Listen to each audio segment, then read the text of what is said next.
Hi everyone, this is David Zachos with Zachos Realty and Design. We are a local real estate boutique brokerage that knows the Gulf Coast of Florida. We're honest, we're patient, we have a service heart when it comes to our clients. We serve them well, we love what we do.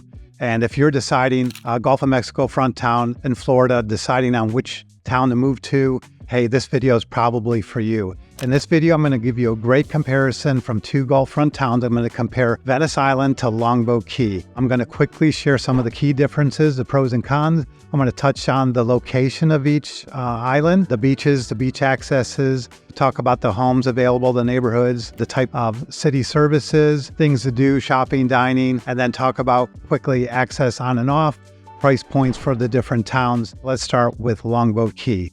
Longboat Key is a natural barrier island. It's absolutely beautiful. It's partially in Sarasota County and partially in Manatee County. Longboat Pass on the north and St. Armand's Key on the south. So it's isolated from the mainland. You have to go over a couple causeways to get there. It's absolutely, like I mentioned, beautiful. To the north of there is Bradenton Beach, Holmes Beach, Anna Maria, and to the south, St. Armand's Circle of the city of Sarasota. It's 10 miles or over 10 miles from north to south, runs the entire length of the Gulf of Mexico. There's a few larger portions where there is bigger developments, shopping centers on Longboat Key. Now it's accessed by just one bridge on the north and one bridge on the south, so you may find that traffic can back up and move slow on Longboat Key. Now let's talk about Venice Island. Venice Island is not a natural island. It was man-made back in the 60s when they dredged the Intercoastal Waterway. It's about 15-minute drive south of Sarasota, south of Laurel Nokomis, off of US 41 business. And if you're coming north from Inglewood or coming north from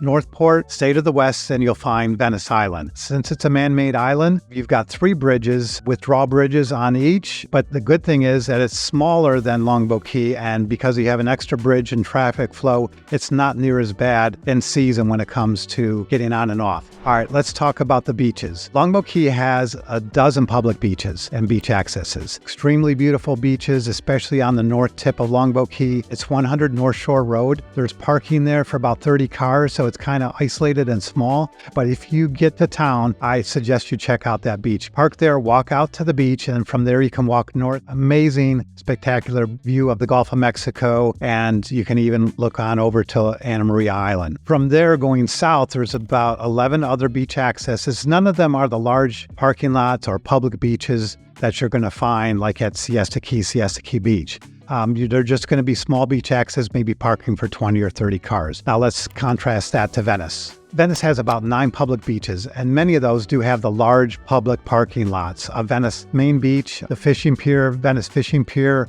You've got a parking lot north and south of there. You've got Broward Paul Park. You've got Casperson Beach. These are very large beaches with larger parking lots, and you have about probably 9 public beaches and some additional beach accesses after that. One small difference, I'm going to just mention it, in Venice, it's going to be different than Longboat Key, is that you're sure to see somebody out there scuba diving or shark tooth looking out at Venice Beach. You're not going to see that on Longboat Key.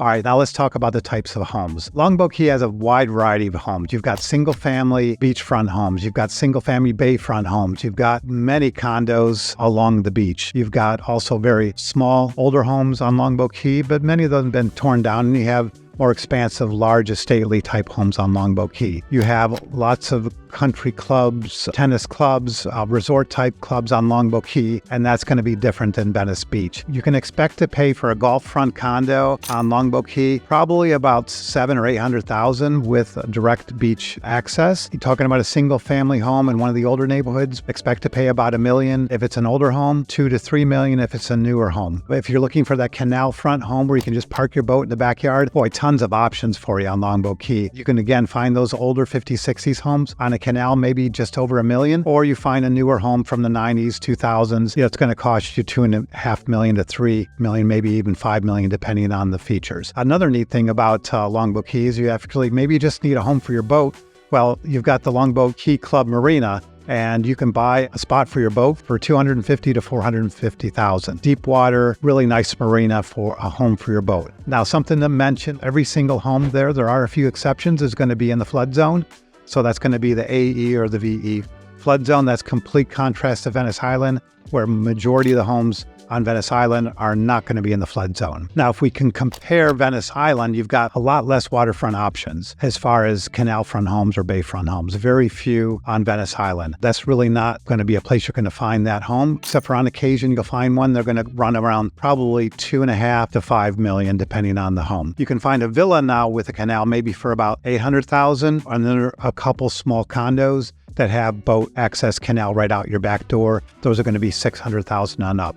What you do find on Venice Island is a lot of Gulf front condos, especially the low-rise, the older condos, and you can get those for $400,000, maybe even $350,000 nowadays and up from there. Something else you can find on Venice Island is small villas and condos, and those as low as $250,000. If you're closer to the city center, West Venice Avenue, some of the new ones go for $1 million or over $1 million. But you can still find a nice condo for like $350,000, $450,000, $500,000. There's only a very few, a handful of direct beachfront homes on Venice Island. You're not likely to find one, but on occasion they do come up. Something that's interesting to note, you may not realize that both Longboat Key and Venice Island, they still have manufactured home communities. And if your budget's a lot lower, there's options there for you.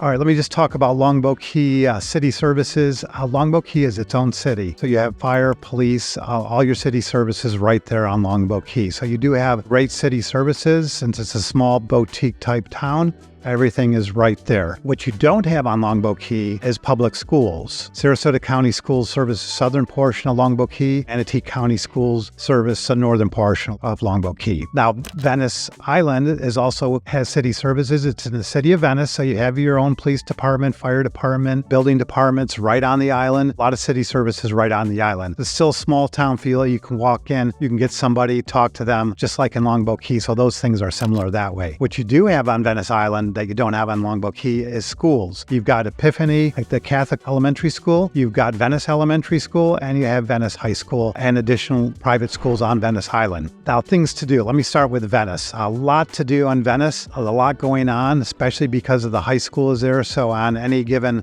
fall home game Friday nights, it's a very popular place and a lot going on. You can hear the marching band from my house. People love to go park and catch what's going on. Excellent sports at Venice High School.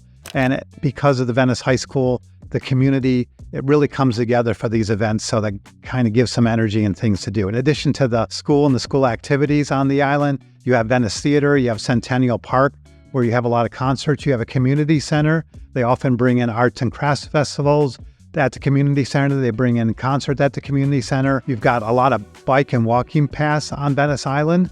You've got the farmers market every week. About once a month, too, you'll have a large event like Shark's Tooth Festival or Italian Festival. They may close down the streets in Venice, or they may have that out at the airport. One thing you have in Venice you don't have on Longboat Key is a small municipal airport. There's a golf course on Venice Island. That's a public golf course. And then, of course, there's the sidewalk shops in historic Venice and the fine dining. Now, Longboat Key has exceptional parks as well, including Bayfront Park. They also have many tennis resorts, and they have a golf resort. Those are private resorts. But the city of Longboat Key is popular for the tennis-going people. There's a tennis center. There's 10 courts there. They have open play. They have leagues. They have lessons, a pro shop there. So a lot of people take advantage of that. In addition to that, on Longboat Key, you've got boating, fishing. There's a few excellent restaurants on Longboat Key and many down the street just on St. Armand Circle. There's a biking and walking path also on Longboat Key. So in summary, I'm giving you a quick overview between the differences between Longboat Key and Venice Island. I feel that in many ways they're special and different. Longboat Key is definitely going to feel like more resort style. It's going to be higher end feel. To get to Longboat Key, you have to cross over a couple causeways, so it's isolated. The price points are higher. Many of the neighborhoods are gated. It's secured. You're going to have a different feel. Some of my clients say almost like an uppity up feel. So that is different than Venice. Venice has just a local Florida feel. You do have a few private neighborhoods in Venice, but I could count them on one hand. Venice, I feel, is going to be more vibrant because of all the activities that take place there during the school year and on the weekends. Price points are going to be a little bit lower, and you're going to have just that more old school Florida feel in Venice, although it is changing higher end from where it was. Well, I appreciate you watching. If you have any questions about Venice, Longboat Key, about any homes on either of these islands, please let me know. I'm happy to answer them. I thank you for watching, and I look forward to speaking with you again soon. Take care. Let me tell you a little bit about us and why we help our clients. We realize some of you may not even know exactly what town you're going to end up in, so sometimes you cast a wide net. We have the patience and the expertise to help you find that perfect home. Whether it's Punta Gorda, Port Charlotte, Inglewood, Venice, Sarasota, to Palmetto, Parrish, Bradenton, Lakewood Ranch, sometimes it takes a little bit of time for you to rule out where you're looking and realize where you want to be. We understand that. We have the patience for that. We have the expertise to guide you and answer questions where you want to be on the Gulf Coast of Florida. We are your trusted advisors, and we are happy to help you answer any questions you have. Thanks for watching. I appreciate it. Look forward to speaking with you again soon. Take care.